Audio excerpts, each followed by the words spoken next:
প্রাণপ্রিয় শিক্ষার্থীরা আসসালামু আলাইকুম। সো আইসিসি 26 এবং 27 ব্যাচের আমার প্রিয় ভাই বোনেরা, সো প্রত্যেকে হচ্ছে দ্রুত যুক্ত হয়ে যাও। আজকে আমরা হচ্ছে ঢাকা বোর্ড 2023-এর সেকেন্ড পার্ট কমপ্লিট করতে যাচ্ছি এবং তোমরা গতকালকে বুঝতে পারছো যে আসলে বোর্ড প্রশ্ন সলভ করাটা কতটা গুরুত্বপূর্ণ। এই জিনিসটা হচ্ছে তোমরা তখনই বুঝতে পারো যখন তুমি আরও কিছু বোর্ড প্রশ্ন সলভ করবা, ঠিক আছে? কারণ হচ্ছে কি, তুমি যদি একটা দুইটা বোর্ড কোশ্চেন সলভ করো তুমি বুঝতে পারবো ওভারঅল তোমার প্রিপারেশনটা কেমন আছে, ঠিক আছে? কোনো টপিকে হচ্ছে প্রবলেম আছে কিনা এবং তুমি 30টার মধ্যে কয়টা এমসিকিউ পারতেছো, এই জিনিসটা অনেক বেশি ইম্পর্টেন্ট, বিশেষ করে 26-এর জন্য। আর যারা 27 ব্যাচের আছি তাদের জন্য এই ক্লাসগুলো ইম্পর্টেন্ট, কারণ হচ্ছে তোমরা প্রিপারেশন শুরু করার পূর্বে তোমার যদি বোর্ড প্রশ্ন সম্পর্কে একটা আইডিয়া হয় তাহলে তোমার প্রিপারেশন নেওয়াটা সহজ হবে, টপিক টার্গেট করাটা তোমার জন্য অনেক ইজি হবে, ঠিক আছে? শেয়ার দিছো? দেওয়া হয়েছে? আচ্ছা, আমি তাহলে শেয়ার করতেছি। ওকে, তো হচ্ছে সবাই দ্রুত যুক্ত হও। আমরা আজকে পার্ট 2 কমপ্লিট করব এবং ইনশাআল্লাহ আমরা এমনভাবে শিখব যাতে করে প্রত্যেকটা এমসিকিউর সাথে সাথে পুরোপুরি ওই কনসেপ্টটা ক্লিয়ার হয়ে যায়। আমরা একটা এমসিকিউ দেখলাম, একটা এমসিকিউর আনসার কী হবে মুখস্থর মতো করে বুঝাই দিলাম, এমন না ব্যাপারটা। আমি একটা এমসিকিউ সলভ করবো মানে কি, ওই টপিকটা তোমার একদম পুরোপুরি ক্লিয়ার হয়ে যাবে এবং ওই টপিকটা রিলেটেড কী কী কোশ্চেন প্রিভিয়াসের আসছে এবং তোমাদের সময় কীভাবে আসতে পারে আমরা A to Z ক্লিয়ার করব, ঠিক আছে? তো আমাকে একটু শুরুতে ইনশিওর করো সব কিছু ঠিকঠাক কিনা। সব কিছু ঠিক থাকলে আমরা ইনশাল্লাহ এখনই শুরু করে দিব মূল ক্লাসটি। আর অবশ্যই যারা যারা যুক্ত হয়েছে প্রত্যেকেই হচ্ছে তোমাদের ফ্রেন্ডদেরকে মেনশন করে দিতে হবে আর হচ্ছে ক্লাসে যুক্ত করে দাও যাতে করে সবাই একদম শুরু থেকে ক্লাসটি করতে পারে। আর আমি হচ্ছে শুরুতেই শেয়ার করে দিচ্ছি, তোমরাও শেয়ার করে দাও। আর যদি কারো কোনো প্রশ্ন থাকে শুরুতে অ্যাক্স করে ফেলে, আমরা একদম ডিরেক্টলি ক্লাসে চলে যাব এখনই। ওকে, সো দ্রুত যারা যারা যুক্ত হয়েছে ক্লাসটি শেয়ার করে দিব। জাহিদ আবরার জয়েন হয়েছে আমাদের সাথে, মারিয়া সাফা জয়েন হয়েছে। ভাই কমার্সের সাবজেক্টগুলোর জন্য কি গাইড কিনতে হবে আলাদা? না, কোনো গাইড কেনা লাগবে না, কিছু কেনা লাগবে না, আপাতত তুমি ক্লাস করো, ক্লাস করলেই হবে। ওকে, সো আমি শেয়ার করে দিচ্ছি, আমার শেয়ার ডান, তোমরা একটু শেয়ার করে ডান লিখো। ওকে, 1 মিনিট সময় নিচ্ছি, বেশি না, আমরা 1 মিনিট সময় নিচ্ছি, সবাই একটু ডান লিখে দাও দ্রুত।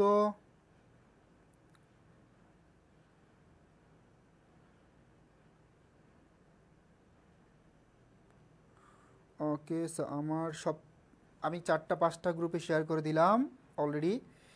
ওকে, জাহিদ হাইলাইট করছে, থ্যাংক ইউ ভেরি মাচ। বাকি যারা আছি দ্রুত আমরা একটু সবাই প্রত্যেকেই শেয়ার করে দিই যাতে প্রত্যেকেই ক্লাসটি করতে পারে শুরু থেকে।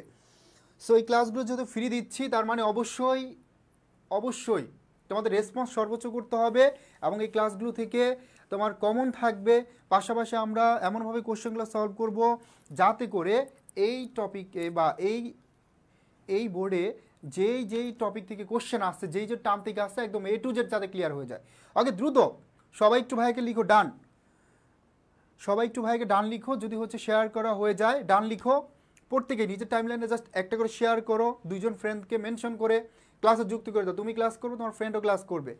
ওকে ওকে, সো আমরা সরাসরি ক্লাসে চলে যাচ্ছি, মূল ক্লাসে। সো লাস্ট ক্লাসে আমরা 15টা এমসিকিউ সলভ করছি ঢাকা বোর্ডের এবং তোমরা জানো যে এই প্রশ্নগুলোর ভিতরে থিওরি থেকে কোশ্চেন ছিল, ম্যাথ থেকে কোশ্চেন ছিল, ওভারঅল মিক্সচার, তাই না? তার মানে হচ্ছে আমরা প্রত্যেকটা টাইপের কোশ্চেন খুব ভালো করে সলভ করছি এবং কনসেপ্টটা A to Z ক্লিয়ার করে দিছি, ঠিক আছে? আজকে প্রথমে যে কনসেপ্টটা ক্লিয়ার করব, এখানে আমি এটার সাথে 2টা কনসেপ্ট ক্লিয়ার করব, এটার সাথে সাথে আরও একটা।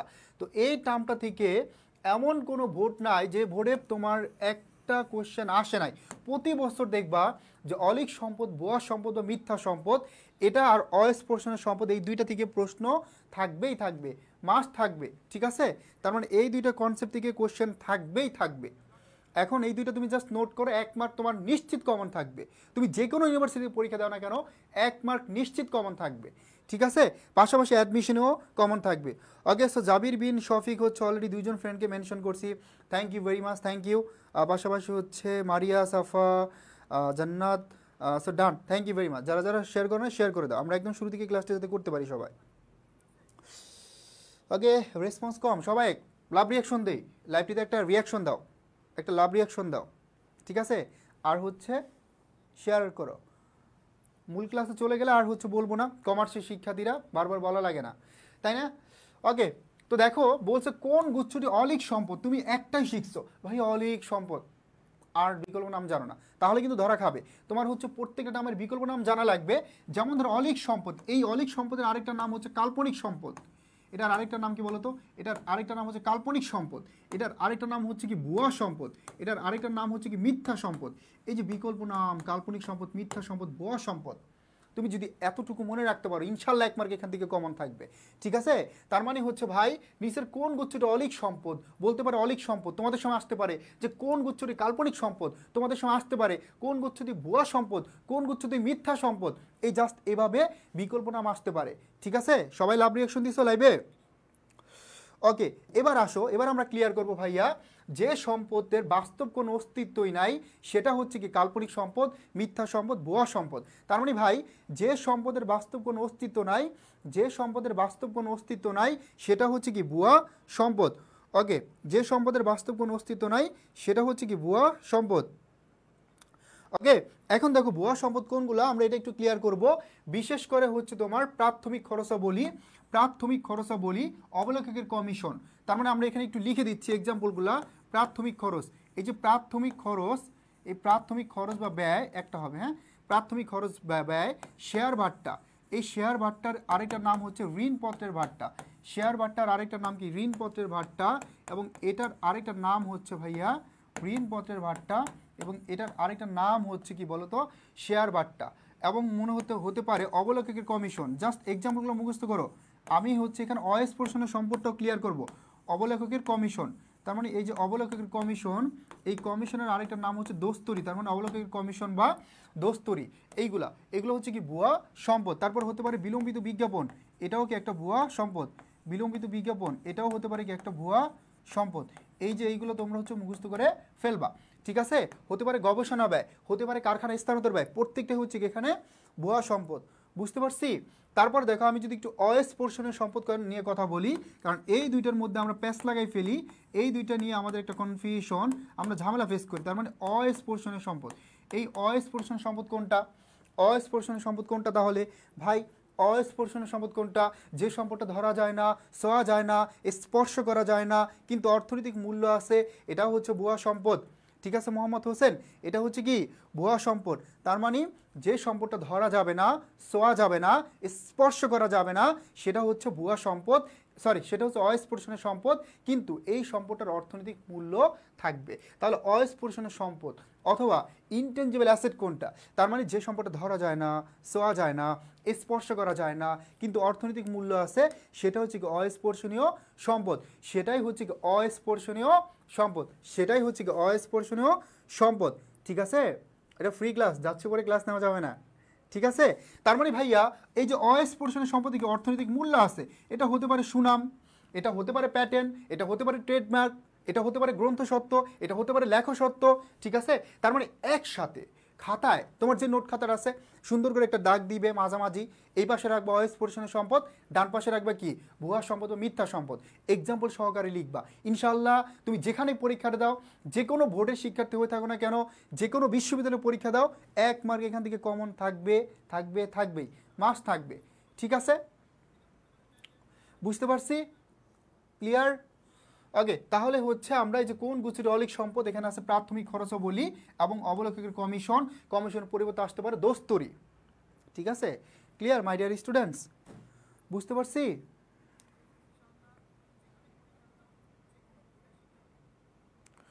সবার কনসেপ্ট ক্লিয়ার?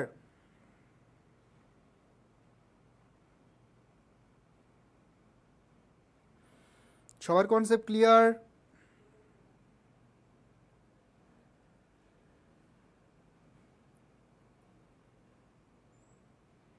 সবার কনসেপ্ট ক্লিয়ার? বলো, যারা নতুনে যুক্ত হয়েছে তারা একটু লাইভটি কাইন্ডলি শেয়ার করে দিব।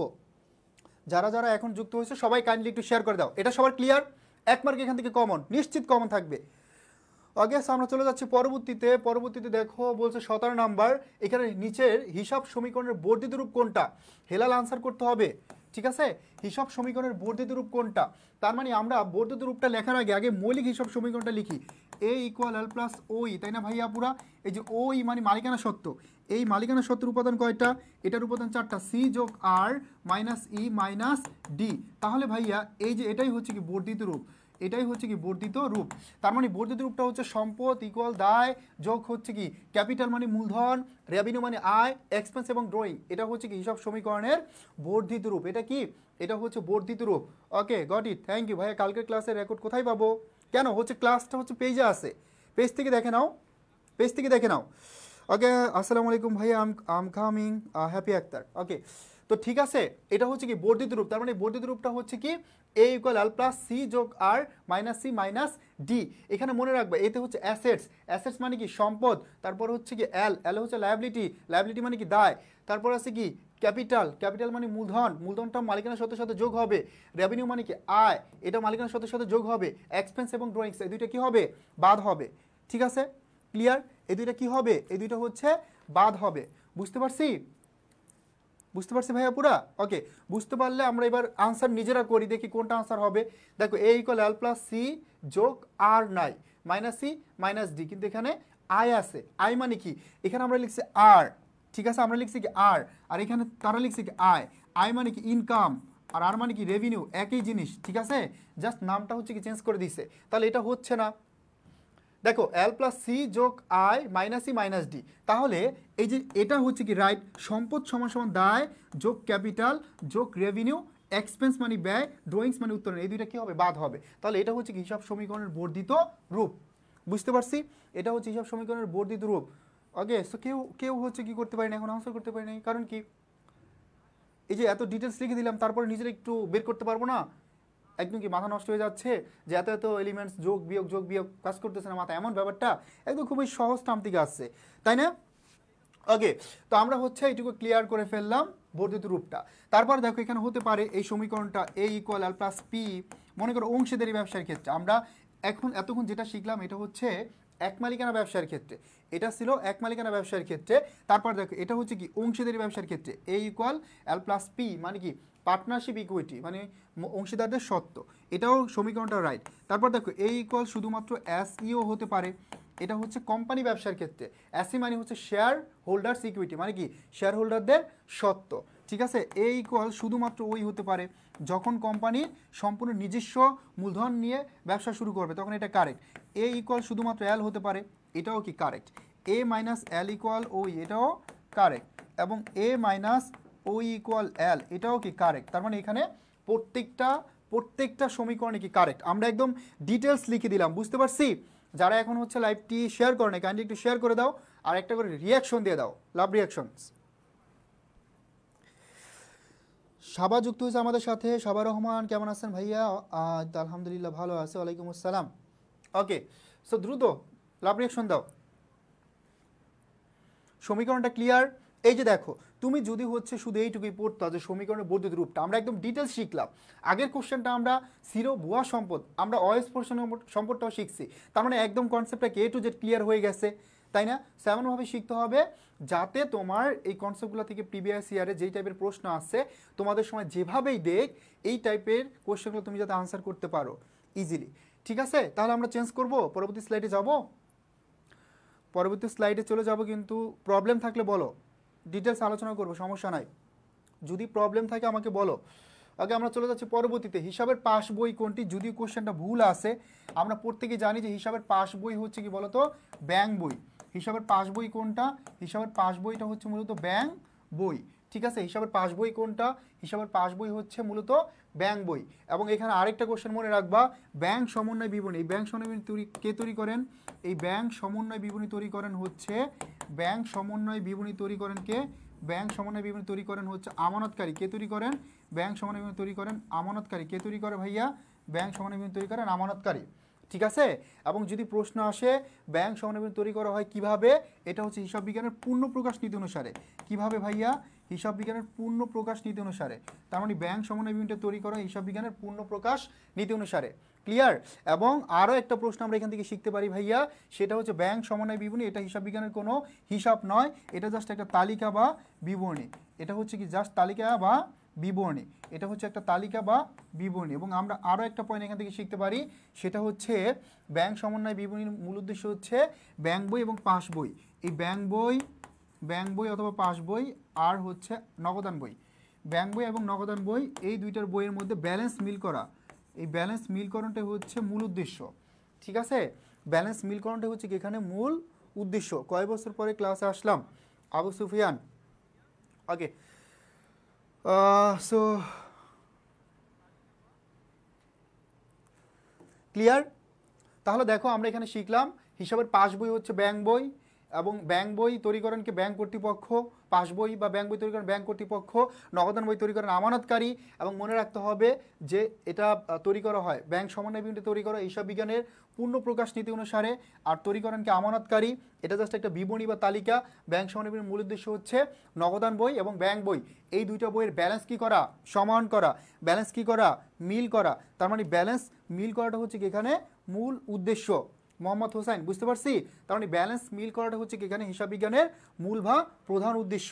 সরি, ব্যাংক সমন্বয় বিবরণীর মূল বা প্রধান উদ্দেশ্য হচ্ছে কি এই যে নগদান বই এবং ব্যাংক বই এই দুইটা বইয়ের মধ্যে ব্যালেন্স মিল করাটাই হচ্ছে কি মূল বা প্রধান উদ্দেশ্য কিসের? ব্যাংক সমন্বয় বিবরণীর, ঠিক আছে? ব্যাংক সমন্বয় বিবরণীর। ওকে মোহাম্মদ হোসেন, থ্যাংক ইউ ভাই, থ্যাংক ইউ। আমরা চলে যাচ্ছি পরবর্তী কোশ্চেনে, কোশ্চেন নাম্বার 19। সো এই প্রশ্নটা খুবই ইম্পর্টেন্ট, এটা সবাই একটু লিখে রাখো যে এইচএসসিতে এই প্রশ্নটা আসবেই। যে কোনো ভোটেই তুমি পরীক্ষা দাও না কেন, যে কোনো ভোট এই কোশ্চেনটা দেখবা যে এখান থেকে একটা কোশ্চেন মানে এই টাইপের একটা প্রশ্ন আসেই প্রতিবার, যে নিচের কোনটি হিসাব চক্রের ঐচ্ছিক ধাপ। এখন দেখো এই যে হিসাব চক্রের ঐচ্ছিক ধাপ কয়টা? আমরা সবাই জানি যে হিসাব চক্রের ঐচ্ছিক ধাপ হচ্ছে এখানে দুইটা। কি কি বলতো? একটা হচ্ছে বিপরীত দাখিলা, এই যে বিপরীত দাখিলা, আরেকটা কি, আরেকটা হচ্ছে কার্যপত্র। তার মানে এই যে বিপরীত দাখিলা এবং কার্যপত্র, এই বিপরীত দাখিলা এবং কার্যপত্র এটা হচ্ছে হিসাব চক্রের ঐচ্ছিক ধাপ। বিপরীত দাখিলা এবং কার্যপত্র, এই বিপরীত দাখিলা এবং কার্যপত্র হিসাব চক্রের কি ঐচ্ছিক ধাপ। এবং যদি প্রশ্নটা আসে অনেক সময় দেখবে যে অপশনে বিপরীত দাখিলাও নাই কার্যপত্রও নাই, তখন হচ্ছে এই যে রেও মিলটা, রেও মিল, কোন মিল? রেও মিল। এই রেও মিলকে ঐচ্ছিক ধাপ হিসাবে নিতে হবে। এটা হচ্ছে সনাতন পদ্ধতিতে, তার মানে সনাতন পদ্ধতি হিসাব চক্র ঐচ্ছিক ধাপ কোনটা? এই যে ঐচ্ছিক ধাপ মেথড কোনটা? সনাতন। যখন সনাতন পদ্ধতি চলে আসবে এই সনাতন পদ্ধতিতে হচ্ছে তোমার ঐচ্ছিক ধাপ হচ্ছে কি, ঐচ্ছিক ধাপ হচ্ছে রেও মিল, ঠিক আছে? সনাতন পদ্ধতিতে কোনটা ঐচ্ছিক ধাপ? এটা হচ্ছে রেও মিল, ঠিক আছে? সনাতন পদ্ধতি হিসাব চক্র ঐচ্ছিক ধাপ কোনটা? সনাতন পদ্ধতি ঐচ্ছিক ধাপ হচ্ছে রেও মিল, ঠিক আছে? সনাতন পদ্ধতিতে ঐচ্ছিক ধাপ কোনটা? সনাতন পদ্ধতিতে ঐচ্ছিক ধাপ হচ্ছে রেও মিল। ক্লিয়ার? তার মানে সনাতন পদ্ধতি ঐচ্ছিক ধাপ কোনটা?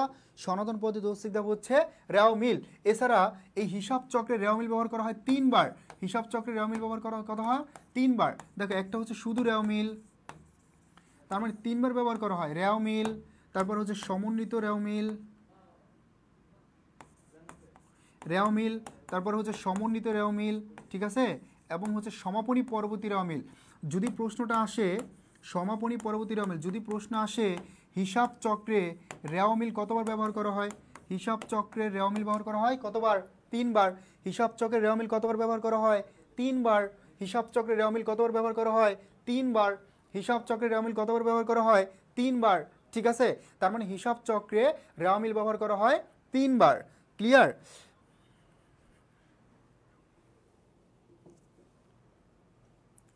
হিসাব চক্রে রেও মিল ব্যবহার করা হয় কতবার? 3 বার। ক্লিয়ার ভাইয়া পুরা?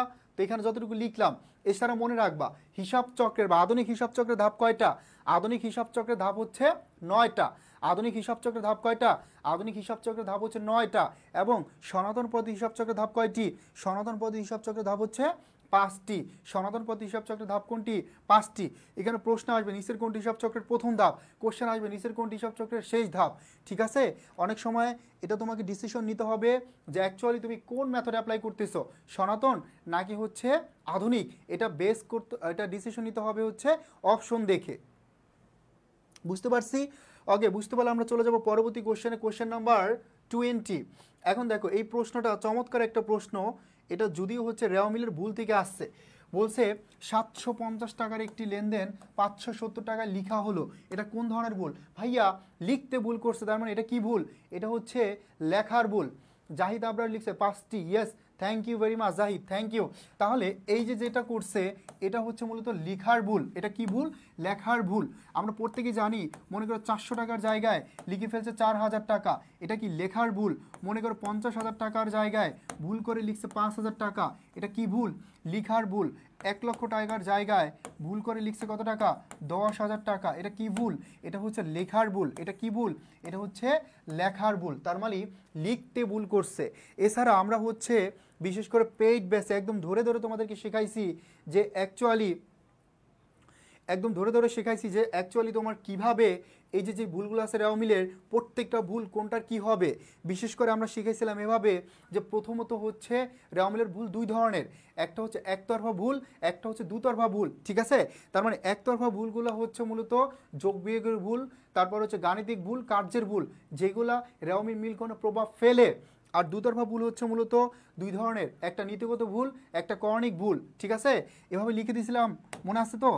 একটা হচ্ছে কি ছিল, এই যে দুতরফা ভুল ছিল দুই ধরনের, এই দুতরফা ভুল ছিল দুই ধরনের, ঠিক আছে। দুতরফা ভুল ছিল দুই ধরনের, একটা হচ্ছে করণিক ভুল, একটা হচ্ছে নীতিগত ভুল, একটা হচ্ছে নীতিগত ভুল, আরেকটা ছিল কি করণিক ভুল, মনে আছে তো। একটা নীতিগত ভুল, একটা ছিল কি ভুল, করণিক ভুল। এই করণিক ভুল আবার চারটা ছিল, একটা হচ্ছে লেখার ভুল, করণিক ভুল ছিল চারটা, লেখার ভুল, তারপরে কি বাদ পড়ার ভুল, লেখার ভুল, বাদ পড়ার ভুল, তারপরে পরিপূরক ভুল,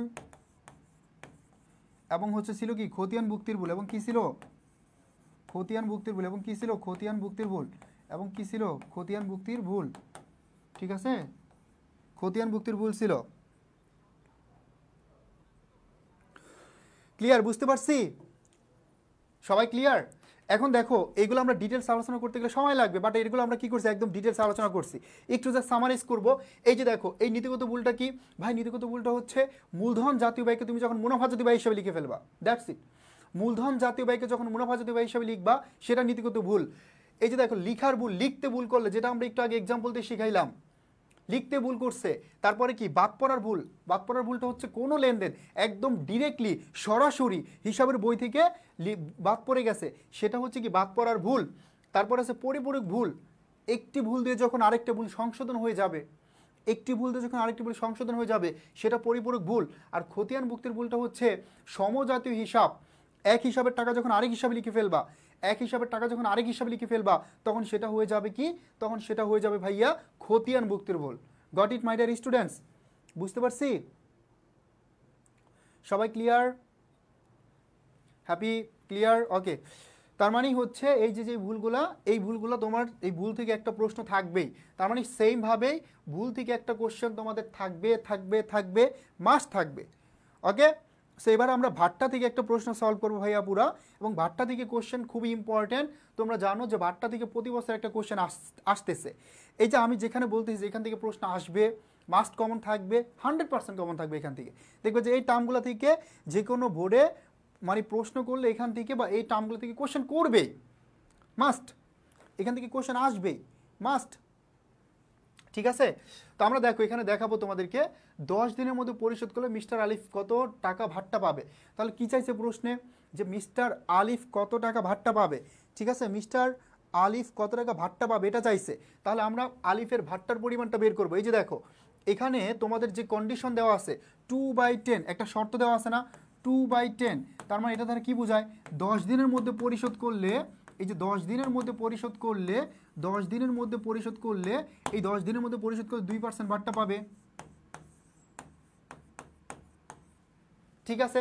যদি থাকতো 2 আর এরকম থাকতে পারে অনেক সময় 15/3, তার মানে 15 দিনের মধ্যে পরিশোধ করলে 3% ভাট্টা পাবে। এখানে থাকতে পারে 3/10, 3/10, তার মানে কি 10 দিনের মধ্যে পরিশোধ করলে 3% ভাট্টা পাবে, ঠিক আছে, এই কন্ডিশনটা। এবং তোমরা হচ্ছে মনে রাখবা যে হচ্ছে এখানে যদি এরকম থাকে যে 30 দিছে না, এটা হচ্ছে নিট 30, এই যে N30, N30, ঠিক আছে, N30 অথবা নিট 30, এটা দ্বারা বোঝায় একটা কন্ডিশন, যে এটা দ্বারা বোঝাচ্ছে যে তোমাকে 30 দিনের মধ্যে টাকা অবশ্যই পরিশোধ করতে হবে, ঠিক আছে। 30 দিনের মধ্যে টাকা মাস্ট পরিশোধ করতে হবে, এখানে কোনো মাপ নাই।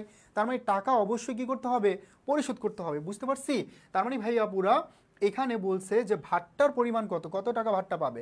তাহলে আমরা একটু দেখি, মিস্টার আলিফের নিকট পণ্য বিক্রি করছে 80,000 টাকা, তো আমরা 80,000 টাকা লিখে ফেললাম।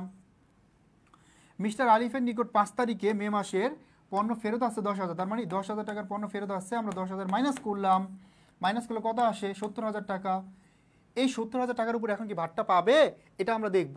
এখানে বলা আছে যে 1 তারিখ 5 তারিখ 10,000 টাকা ফেরত আসছে।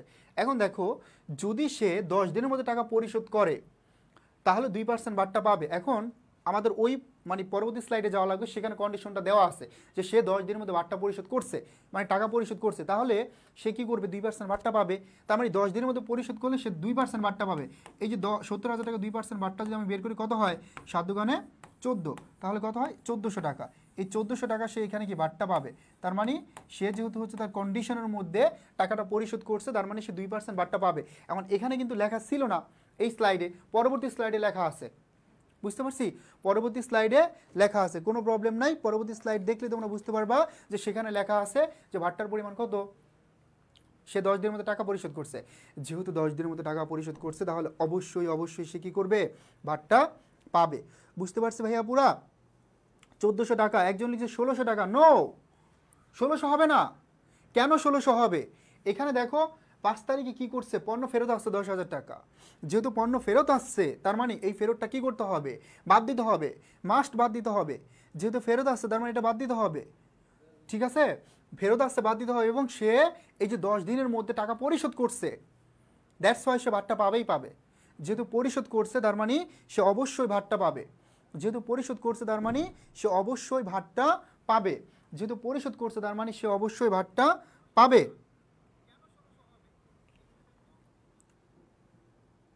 ওকে, ক্লিয়ার, বুঝতে পারছি? ওকে, এবার দেখো তোমাদেরকে আমি প্রশ্নটা দেখাই। এই যে বলছে দেখো 10 দিনের মধ্যে পরিশোধ করলে মিস্টার আলিফ কত টাকা ভাট্টা পাবে। তার মানে কন্ডিশন ছিল কি 2/10, এটা ছিল না 2/10। তাহলে সে কিন্তু 10 দিনের মধ্যে কি করছে, টাকা পরিশোধ করছে, তো অবভিয়াসলি সে কি করবে, ভাট্টা পাবে। ঠিক আছে, আচ্ছা ফয়সাল আহমেদ বলছে বুঝতে পারছে ভাইয়া, থ্যাংক ইউ ভেরি মাচ।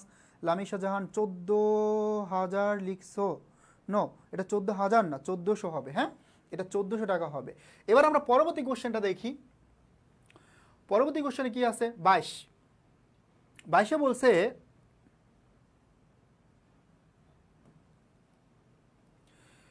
22 নম্বর কোশ্চেনটা দেখো,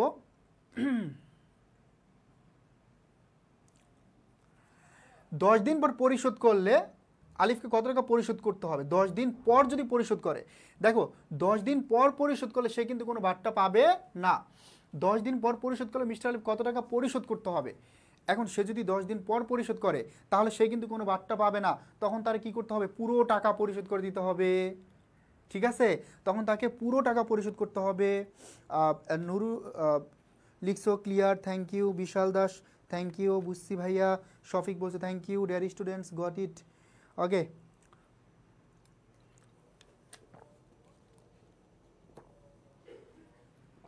তাহলে এই কোশ্চেনটা আমি বিশ্বাস করি এখানে যে ক্লাস করতেছে আমার প্রত্যেকটা স্টুডেন্ট আনসার করতে পারবা।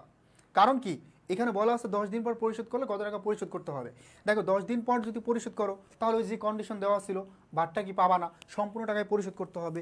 তাহলে আমরা একটু কোশ্চেনে চলে যাই।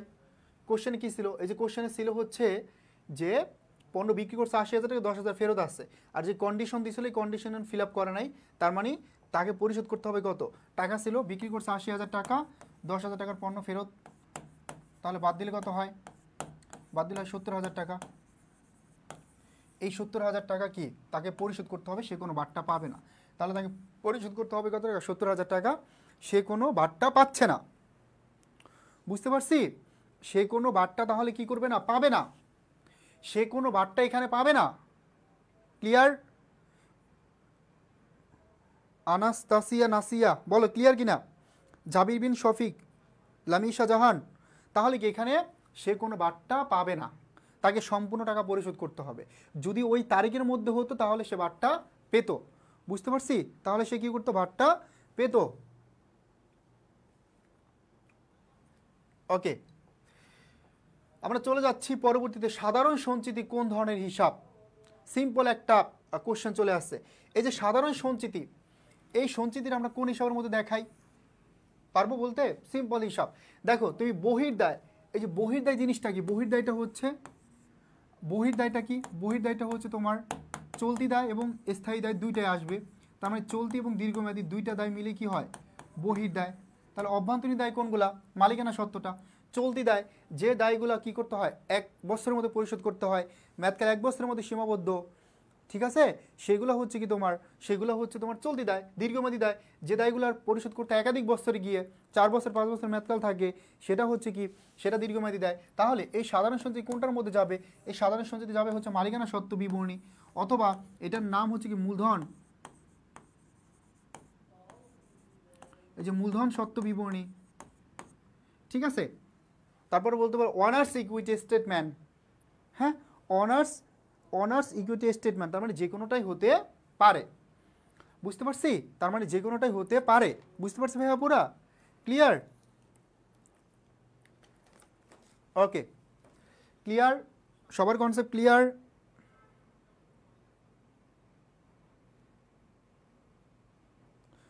সবার কনসেপ্ট ক্লিয়ার?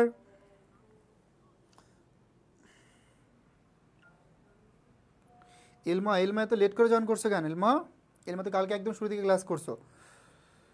ওকে, জাবির বিন শফিক আনসার করছো, বাকি যারা যারা আনসার করছো thank you very much, happy answer করছে। ওকে, সো নেক্সট, ব্যাংক সমন্বয় বিবরণী কে প্রস্তুত করেন? সো ব্যাংক সমন্বয় বিবরণী অলরেডি আমরা ডিটেলস আলোচনা করে ফেলছি অলরেডি, যে ব্যাংক সমন্বয় বিবরণী তৈরি করেন মূলত হচ্ছেন আমানতকারী। যদিও এখানে তোমার কে আছে, যদিও হচ্ছে এখানে, যদিও হচ্ছে ব্যাংক আছে, আমরা অনেকে ভাবতে পারি যে ব্যাংক রিলেটেড, তার মানে ব্যাংক সমন্বয় বিবরণী তৈরি করেন ব্যাংক, তাহলে তুমি ভুল, ঠিক আছে। ব্যাংক সমন্বয় বিবরণী মূলত তৈরি করেন ব্যাংক সমন্বয় বিবরণী তৈরি করেন হচ্ছেন আমানতকারী, বাট ব্যাংক বই তৈরি করেন হচ্ছেন ব্যাংক কর্তৃপক্ষ। এবং এই যে যেটা আছে নগদান বই, এই নগদান বইটা কে তৈরি করেন? নগদান বইটা তৈরি করেন হচ্ছে তোমার আমানতকারী। এই নগদান বই কে তৈরি করেন? এই নগদান বই তৈরি করেন হচ্ছে আমানতকারী। এই নগদান বই তৈরি করেন কে? নগদান বই তৈরি করেন আমানতকারী। আর কে আছে? এই যে ব্যাংক বই, এই ব্যাংক বই তাহলে কে তৈরি করবেন? ব্যাংক বই তৈরি করবেন ব্যাংক কর্তৃপক্ষ। কে তৈরি করবেন? ব্যাংক কর্তৃপক্ষ। এই যে দেখো ব্যাংক কর্তৃপক্ষ, এখানে আরেকটু মনে রাখবা, এই যে আমানতকারী অথবা ব্যবসা প্রতিষ্ঠান হতে পারে, ব্যাংক সমন্বয় বিবরণী ব্যবসা প্রতিষ্ঠান হতে পারে, আবার হতে পারে কোম্পানি, ঠিক আছে, আবার কে হতে পারে? আবার হতে পারে কোম্পানি, আবার হতে পারে কি কোম্পানি, বুঝতে পারছি? ক্লিয়ার?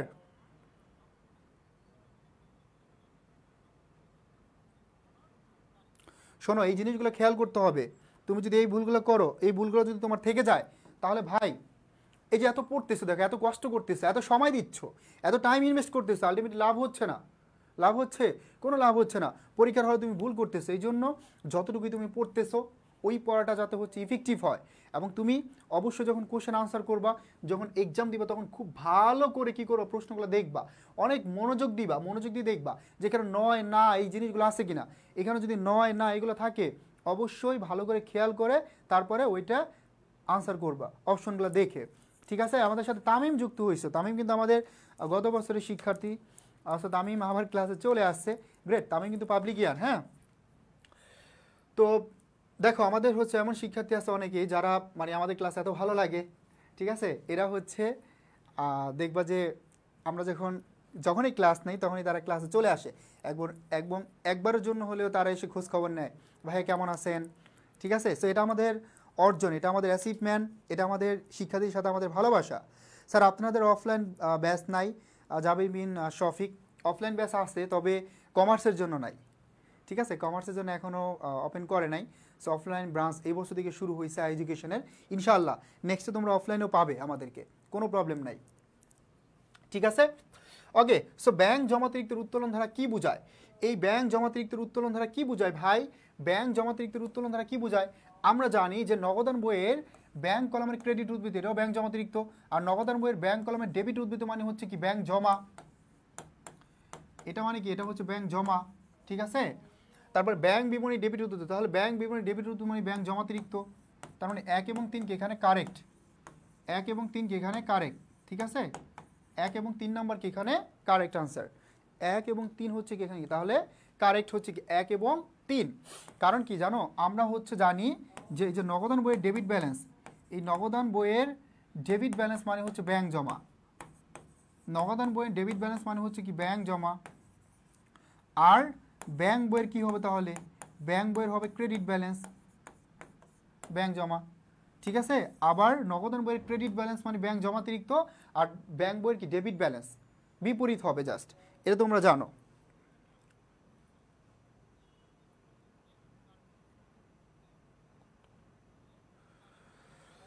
সো এটা ঢাকায় আছে, ঢাকার বাইরেও আছে, ময়মনসিংহ আছে, বরিশালে আছে, কিশোরগঞ্জ আছে। ওকে, দেন হচ্ছে আমরা দেখবো আরেকটা প্রশ্ন, এটা একটা ম্যাথ। সো এই ম্যাথটা দেখো, যারা আমার ক্লাস করো নাই আগে তাদের একটু প্রবলেম হতে পারে। দেখো এখানে আমরা ব্যাংক সমন্বয় বিবরণীটা এমনভাবে শিখাই, মানে ব্যাংক সমন্বয় বিবরণী তুমি জাস্ট আমার একটা ক্লাস করার পর ব্যাংক সমন্বয় বিবরণী একটা সিঙ্গেল অ্যান্টিতেও তোমার প্রবলেম থাকবে না। এবং ব্যাংক সমন্বয় বিবরণী এত কঠিন মনে হয়, এই টপিকটা তোমার সবচেয়ে ফেভারিট হয়ে যাবে, তোমার ভিতরে কনফিডেন্স গ্রো হবে যে এই টপিক থেকে আমি অবশ্যই কোশ্চেন আনসার করব, কোনোভাবেই ভুল হবে না। ঠিক আছে, এমনভাবে আমরা শিখাই। তো দেখো এখানে হচ্ছে দেওয়া আছে নগদান মনীষার টাকা।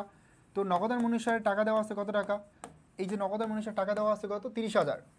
তো নগদান মনীষার ব্যালেন্স দেওয়া থাকলে আমার ফর্মুলাটা কি হবে, এ প্লাস বি মাইনাস, আমরা অনেকবার শিখাইছি। এবং ব্যাংক সমন্বয় বিবরণী তোমার যদি কনসেপ্ট ক্লিয়ার না হয় তুমি জীবনও ব্যাংক সমন্বয় বিবরণী পারবা না। তোমার জাস্ট বোঝা লাগবে ব্যাংক সমন্বয় বিবরণীর ক্ষেত্রে যে কে কাজ করছে, কি কাজ করছে, কেন করছে, এবং কোন পক্ষ কাজ করে না এটা জানা লাগবে। এতটুকু জানলে ইনশাল্লাহ তোমার আর ব্যাংক সমন্বয়তে জীবনও প্রবলেম হবে না। বুঝতে পারছো, ব্যাংক সমন্বয় বিবরণীতে তাহলে জীবনও প্রবলেম হবে না। তো দেখো এখানে আছে 8,000 টাকার একটি চেক আদায়ের জন্য ব্যাংকে জমা দেওয়া হয়েছে, কিন্তু ব্যাংক কর্তৃক আদায় হয়নি। তাহলে এটা কি চেক, এটা হচ্ছে ট্রানজিটে জমাকৃত চেক। কাজকে করছে, কাজ করছে আমানতকারী, কি করছে, যোগ করছে। তাহলে তোমার কি করতে হবে, বিয়োগ করতে হবে, বিপরীত কাজ করতে হবে। যে ফর্মুলা কি বোঝাচ্ছে, সরি এখানে আমার একটু ফর্মুলা ভুল হয়েছে, এখানে ফর্মুলাটা এ মাইনাস বি প্লাস। তারপরে যেহেতু আমানতকারী কাজ করছে তাহলে বিপরীত কাজ করতে হবে, যোগ করছে আমার কি করতে হবে, বিয়োগ করতে হবে। বিয়োগ করে দিলে আমার কথা আসে 22,000 টাকা। নগদান মনীষার ব্যালেন্স দাও, ব্যাংক মনীষার আমরা ব্যালেন্স বের করলাম, ব্যাংক মনীষার বের করলাম 22,000 টাকা। ঠিক আছে, ক্লিয়ার। ফয়সাল চট্টগ্রামে আছে,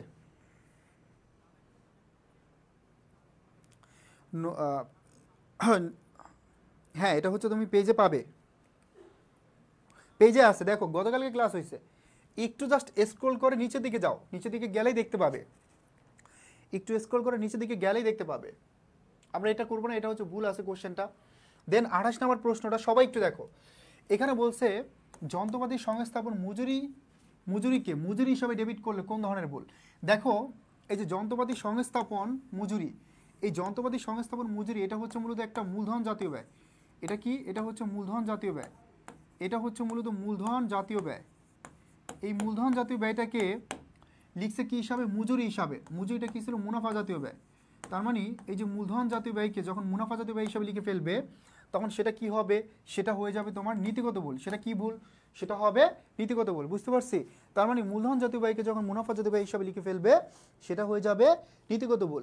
মূলধন জাতীয় ব্যয়কে যখন মুনাফা জাতীয় ব্যয় হিসাবে লিখে ফেলবা তখন সেটা হয়ে যাবে নীতিগত ভুল। মূলধন জাতীয় ব্যয়কে যখন মুনাফা জাতীয় ব্যয় হিসাবে লিখে ফেলবা তখন সেটা হয়ে যাবে নীতিগত ভুল। মূলধন জাতীয় ব্যয়কে যখন মুনাফা জাতীয় ব্যয় হিসাবে লিখবা সেটা হয়ে যাবে নীতিগত ভুল। বিক্রয় মূল্যের উপর 25% মুনাফা ধার্য করলে ক্রয় মূল্য অথবা উৎপাদন ব্যয়ের উপর ধার্যকৃত মুনাফা কত, 33.33%। বুঝতে পারছো, 33.33%, বিকজ এই যে বিক্রয় মূল্যের উপর মুনাফার হার কম থাকে আর ব্যয়ের উপর বা ক্রয় মূল্যের উপর মুনাফার হার অলওয়েজ বেশি থাকে। ঠিক আছে, এছাড়া তুমি আরেকটা নিয়ম অ্যাপ্লাই করতে পারো, সেটাও আমি দেখাই দিব, কোনো প্রবলেম নাই। তাহলে এই যে এখানে একটা প্রশ্ন আসতে পারে, ভাইয়া সংস্থাপন মজুরি এটা মূলধন যাতে কিভাবে হয়। মনে রাখবা একটা স্থায়ী সম্পদ, একটা স্থায়ী সম্পদ হতে পারে যন্ত্রপাতি, হতে পারে মেশিন। একটা স্থায়ী সম্পদ ব্যবহার উপযোগী করতে এটার সাথে আনুষঙ্গিক যত খরচ হবে, তার মানে একটা স্থায়ী সম্পদ ব্যবহার উপযোগী করতে এটার সাথে আনুষঙ্গিক যত খরচ হবে এই খরচগুলোকে তোমার মূলধন জাতীয় ব্যয় হিসাবে দেখাতে হবে। তাহলে একটা স্থায়ী সম্পদকে, একটা স্থায়ী সম্পদ ধরো একটা মেশিন তুমি কিনছো, তার মানে একটা স্থায়ী সম্পদ ব্যবহার উপযোগী করতে এটার সাথে আনুষঙ্গিক যেই খরচ হবে এই খরচগুলোকে মূলধন জাতীয় ব্যয় হিসাবে লিখতে হবে। মনে করো একটা স্থায়ী সম্পদ হতে পারে মেশিন, এই মেশিনটি তুমি যখন ক্রয় করবা, এই মেশিনটি তোমার নিয়ে আসতে পরিবহন ব্যয় হবে, মেশিনটি বসানোর জন্য সংস্থাপন ব্যয় হবে, যারা বসাবে তাদেরকে মজুরি দেওয়া লাগবে লেবারদের, এইগুলো হচ্ছে কি তোমার স্থায়ী সম্পদের সাথে রিলেটেড।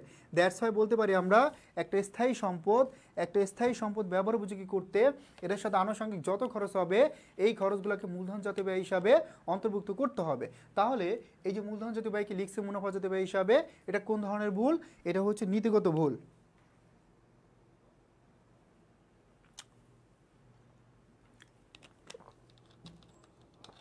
নুরি এটা তো পেড বেসের ক্লাস রে ভাইয়া, এটা তো পেড বেসের ক্লাস, ব্যাংক সমন্বয় ক্লাস তো গ্রুপে নেওয়া হয় নাই, পেড বেসের ক্লাস ছিল। হ্যাঁ সো যদি আমরা হচ্ছে যখন পেজে নিব অ্যানাউন্সমেন্ট দিয়ে দিব আগে, তখন ক্লাসটি করে নিও কাইন্ডলি।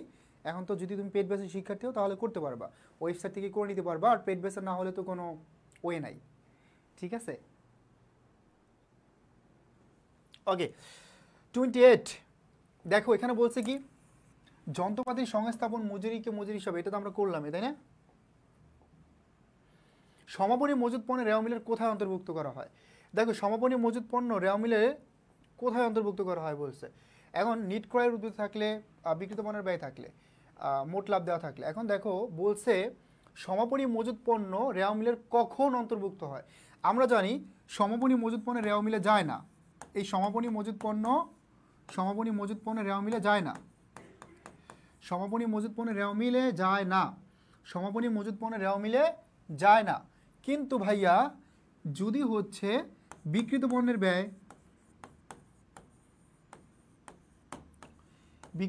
ব্যয়, সমন্বিত ক্রয় থাকে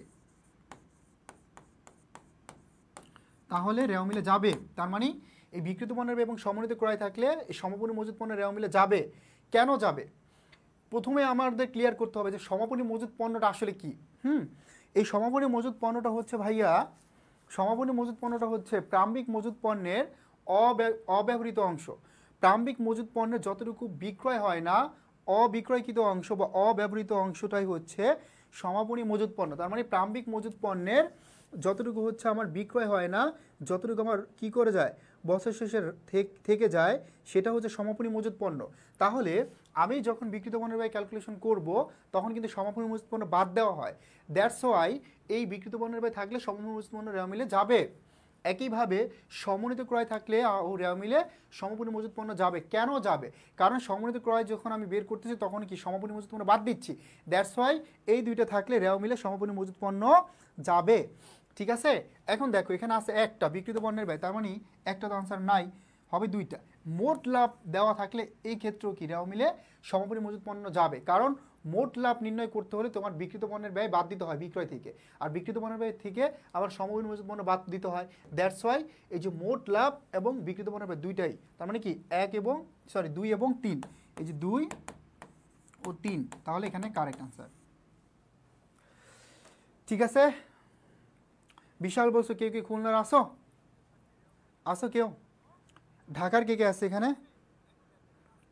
তোমাদের বন্ধুদেরকে অবশ্যই জানাবে। দেখো এই ক্লাসগুলো দিচ্ছি, এই যে আমরা যেভাবে কনসেপ্ট ক্লিয়ার করতেছি, তুমি 27 বছর হলেও তোমার কিন্তু একদম A to Z basic clear হয়ে যাবে, এবং তুমি এমসিকিউতে 30-এর মধ্যে 25-27 পাবে ইজিলি, কারণ যেখান থেকে কোশ্চেন আসতে সেইগুলো আমরা সলভ করতেছি। ইভেন আমরা বেসিকটাও ক্লিয়ার করে দিচ্ছি, ঠিক আছে। আমরা কি বেসিকটাও A to Z ক্লিয়ার করে দিচ্ছি, সর্বশেষ দেখো আমরা ঢাকা বোর্ডের লাস্ট কোশ্চেনটা দেখব। এখানে বলছে চলতি সম্পদের পরিমাণ কত টাকা। তার মানে চলতি সম্পদ এখানে ইস অ্যান্ড এফ B1 প্রত্যেকটা স্টুডেন্ট চলতি সম্পদ ক্যালকুলেশন করতে পারবে, আমি জানি, কারণ কি চলতি সম্পদটা আমরা ইজিলি আইডেন্টিফাই করতে পারি না। স্যার আমি লালমনিরহাট তন্নি, আমি আছি ঢাকার। ও গ্রেট।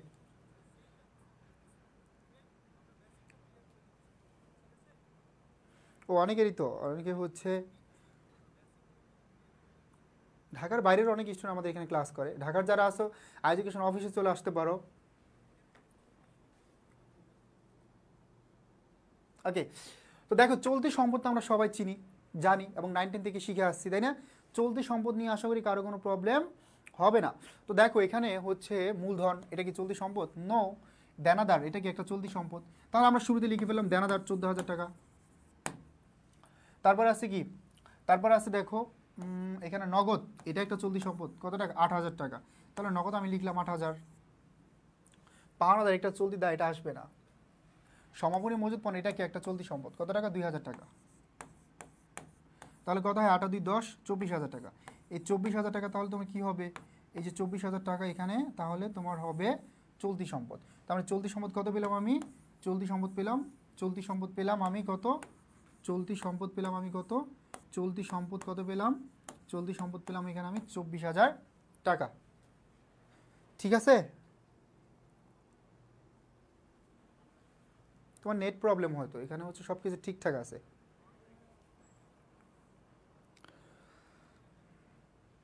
তন্না কি হচ্ছে 26 ব্যাচের, গুড। সো তোমাদের জন্য কিন্তু এখন বোর্ড কোশ্চেন অনেক বেশি বেশি সলভ করতে হবে, যাতে করে তোমরা তোমাদের কনসেপ্টটা ক্লিয়ার করে ফেলতে পারো A to Z।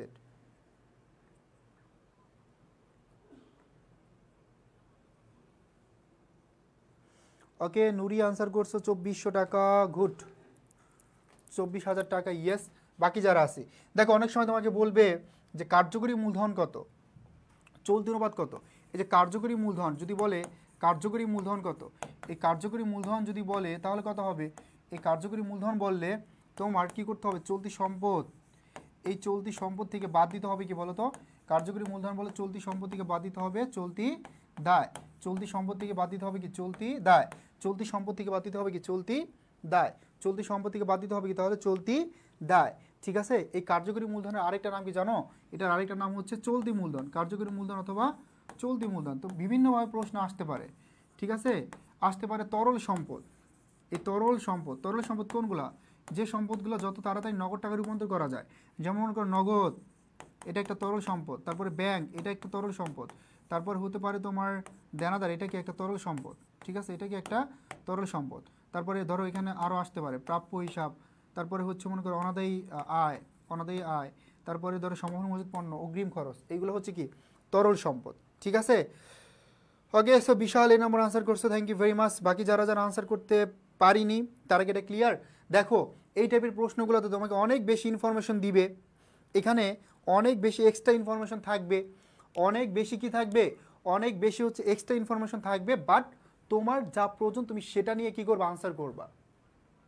ঠিক আছে, তার মানে তোমার যতটুকু প্রয়োজন তুমি সেটা নিয়ে আনসার করবা। ওকে, তাহলে আমরা বুঝতেই পারলাম ভাইয়া পুরা যে এখানে এক্সট্রা অনেক ইনফরমেশন থাকবে, এটা আমি ভয় পাবো না, এটা আমি হচ্ছে বিচলিত হব না, আমি জাস্ট কি করব, কোশ্চেনের শেষের অংশটুকু দেখব, দেখে ডিসিশন নিব যে আমার কি চাইছে, আমি সেটার আনসারটা করে ফেলবো ইজিলি। ঠিক আছে, তো আমাদের ঢাকা বোর্ড শেষ, আমরা আরেকটা বোর্ড সলভ করবো পরবর্তী দিন। তো এখানে দেখো যে প্রশ্নগুলো আছে, সম্পত্তিবাচক হিসাব কোনটা, তো এখানে এই যে দেখো সম্পত্তিবাচক, আমরা ইনশাআল্লাহ নেক্সট ডেতে এই টপিক ক্লাস নিব। এখানে অফিস খরচ আছে, বিজ্ঞাপন খরচ আছে, এই যে অগ্রিম খরচ বা ব্যয়, এই যে অগ্রিম খরচ বা ব্যয়, এটা কি একটা সম্পদ, এটা কি একটা চলতি সম্পদ, তার মানে এটা হচ্ছে প্রতিনিধিত্বমূলক, এইগুলো কি প্রতিনিধিত্বমূলক, প্রতিনিধিত্বমূলক কি একটা চলতি সম্পদ এগুলা। তাহলে এখানে বলছে যে কোনটি তোমার সম্পত্তিবাচক হিসাবে, এটা হচ্ছে অগ্রিম খরচ অথবা অগ্রিম ব্যয়, তার মানে অগ্রিম খরচ অথবা অগ্রিম ব্যয় এটা হচ্ছে কি একটা চলতি সম্পদ, অগ্রিম খরচ অথবা অগ্রিম ব্যয় এটা কি একটা চলতি সম্পদ, অগ্রিম খরচ অথবা অগ্রিম ব্যয় এটা কি একটা চলতি সম্পদ। ঠিক আছে, অগ্রিম খরচ অথবা অগ্রিম ব্যয় এটা কি একটা চলতি সম্পদ,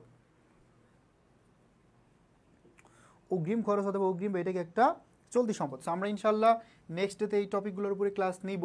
তো তোমাদেরকে দেখাই এই যে স্লাইডগুলো তোমাদের জন্য তৈরি করা, সো অবশ্যই তোমরা নিজেরা একটু রেসপন্স করবা বেশি বেশি, একা ক্লাস করলে হবে না, বন্ধুদেরকে নিয়ে ক্লাস করবা। ঠিক আছে, তুমি যেমন উপকৃত হচ্ছে তোমার ফ্রেন্ডরাও ক্লাস করে যদি উপকৃত হতে পারে। এই যে দেখো কি চমৎকার করে স্লাইডগুলো বানানো, এবং এখানে হচ্ছে ব্যাখ্যা আমি অ্যাড করে নিই, কারণ প্রত্যেকটা ব্যাখ্যা আমি নিজে বলে দিচ্ছি, লিখে দিচ্ছি, তুমি হচ্ছে নোট করবা। এখন দেখো আমি যদি হচ্ছে এখানে ব্যাখ্যা রাখি, আলটিমেটলি এটা পড়া হবে না। আমি যখন একটা কোশ্চেন ব্যাখ্যা করব এবং ওইটার সাথে এক্সাম্পলগুলো লিখে দিব, ডিটেলস আলোচনা করব, তোমার মাথায় অটোমেটিক সেভ হয়ে যাবে। আমি যখন লিখতে বলবো, আমি লিখবো, তুমিও লিখবা, দেখবা যে এই জিনিসগুলো মাথায় থাকবে। ঠিক আছে, ওকে। তো এইগুলো আমরা নেক্সট ক্লাস ইনশাল্লাহ সলভ করবো। সো অবশ্যই তোমরা রেগুলার ক্লাস করো ইনশাল্লাহ। এই ক্লাসগুলো রেগুলার করলে যারা 26 ব্যাচের আসো তাদের একদম প্রিপারেশনটা 100তে 100 হবে, গুছানো হবে। আর যারা 27 ব্যাচের আসো, এইগুলো তোমাদের রোড ম্যাপ হিসাবে কাজ করবে, প্রিপারেশনটা কীভাবে শুরু করতে হবে এটা নিতে তোমাদেরকে অবশ্যই হেল্প করবে। তাহলে আমরা এখানেই শেষ করতেছি আজকের ক্লাসটি। কারো কোনো প্রশ্ন আছে? দেখো কত স্লাইড, অনেক, তাই না? এই যে প্রত্যেকটা আমরা হচ্ছে তৈরি করছি একসাথে তোমাদের জন্য শুধুমাত্র। ওকে, এখানে আমাদের হাজার হাজার স্লাইড আছে, এই স্লাইডগুলো তোমাদের জন্য তৈরি করা শুধুমাত্র। ওকে ভাইয়া, পরিসংখ্যান বিষয়ের কি কোনো ক্লাস আছে? পরিসংখ্যান না ইকোনমিক্স আছে, পরিসংখ্যান ক্লাস হচ্ছে না আপাতত, বাট শুরু হলে জানাবো। ওকে, তো আমরা এখানে শেষ করতেছি। ক্লাসটি কেমন লাগলো? আর ক্লাস চাও নাকি আমরা এখানে অফ করে দিব, কোনটা? আর তোমাদেরকে একটু বলে রাখি, আমাদের কামব্যাক কোর্সে ডিসকাউন্টে ভর্তি চলছে 2.0। যারা 26 ব্যাচের আসো, একদম বেসিক থেকে প্রিপারেশন নিতে পারবা, দ্রুত ভর্তি হয়ে যাও, এখন কিন্তু ডিসকাউন্টে ভর্তি চলছে। পাশাপাশি যারা হচ্ছে আমরা এইচএসসি 27 ব্যাচ, সো তোমাদের জন্য আমাদের mission A+, mission A plus, বুঝতেই পারছো মিশন এ প্লাস, শুধু মিশন এ প্লাস না, মিশন এ প্লাসের পাশাপাশি তুমি কীভাবে অ্যাডমিশনের জন্য নিজেকে তৈরি করতে পারবা, এদিকে আমরা ফোকাস করব, এদিকে আমরা কি করব, এদিকে আমরা তোমাদেরকে হেল্প করবো। ভাই আবার ক্লাস করাবেন কবে? আবার ক্লাস থাকবে আমার রবিবার এবং সোমবার, নেক্সট রবিবার এবং সোমবার, ঠিক আছে? তো যারা হচ্ছে এখনও ভর্তি হও নাই, দ্রুত ভর্তি হয়ে যাও। দেখো সময় এবং সুযোগ এই দুইটাকে কাজে লাগাতেই হবে। তুমি যদি সময় এবং সুযোগকে সঠিকভাবে কাজে না লাগাও, আলটিমেটলি রেস থেকে তুমি অনেক পিছিয়ে থাকবে। এই জন্য সময় সুযোগকে প্রপারলি কাজে লাগাতে হবে। থ্যাংক ইউ ভেরি মাচ ভাইয়াপুরা, সবাই ভালো থাকি, সুস্থ থাকি। আমাদের নষ্ট টিভি চলে আসছেন, ভাই কেমন আছেন? ক্লাস এখন শেষ, ক্লাস শেষ হয়ে গেছে। সো ইনশাল্লাহ নেক্সট ক্লাসে দেখা হবে। আর প্রিভিয়াস ক্লাসগুলো করে নিবা যারা করো নাই কে, ঠিক আছে? থ্যাংক ইউ ভেরি মাচ, আল্লাহ হাফেজ, সবাই ভালো থাকো, সুস্থ থাকো, আর পড়াশোনাটা একটু ভালো করে করো শেষ সময়, ঠিক আছে? রেগুলার পড়াশোনা করো।